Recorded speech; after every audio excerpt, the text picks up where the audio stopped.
প্রচুর ঠান্ডা পড়েছে আর পুকুরের জলগুলো এসেছে শুকিয়ে। আর এখন মাছগুলোকে ধরে না নিলে খেয়ে নেবে বক। বড় বড় মেশিনগুলো নিয়ে এসে সেট করে দিয়েছি, এখন দেখার পালা কি কি মাছ পাই আমরা। কিছুটা জল কমে আসতেই মাছ খুঁজতে লেগে পড়েছি। আর এখানে কাদা জল থেকে পেয়ে গেছি একটা ছোট্ট কচ্ছপ। আর তর সইছে না, তাই জল কমার অপেক্ষা না করেই নেমে পড়লাম মাছের সন্ধানে। পায়ের সাউন্ড পেতেই তো মাছগুলো খলবলে শুরু করে দিয়েছে।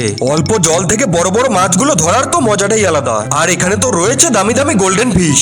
আর আমার হাতে তো মাছগুলো ধরাই দিচ্ছে না, হাত ফসকে চলে যাচ্ছে। আরে দেখো, আমার হাত থেকে মাছটা পালাতে পারেনি, ধরে নিয়েছি।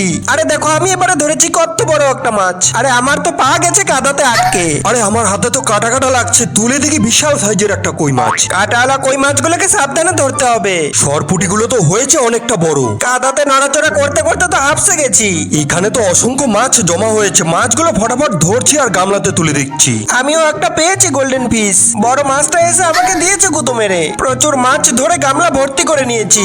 আরো এখনো অনেক মাছ রয়েছে ধরা বাকি। 50,000 টাকা দিয়ে পুকুরটা কিনেছি, মনে হয় মাছগুলো বিক্রি করে ভালোই লাভ হবে। জল ঘোলা হতেই ছোট মাছগুলো করছে প্রচুর লাফালাফি। আমার দ্বারা তো হাত দিয়ে ছোট মাছগুলো ধরা সম্ভবই না। যাক, অসংখ্য মাছ ধরে নিয়েছি, এখন এই মাছগুলো বাজারে নিয়ে গিয়ে বিক্রি করার পালা।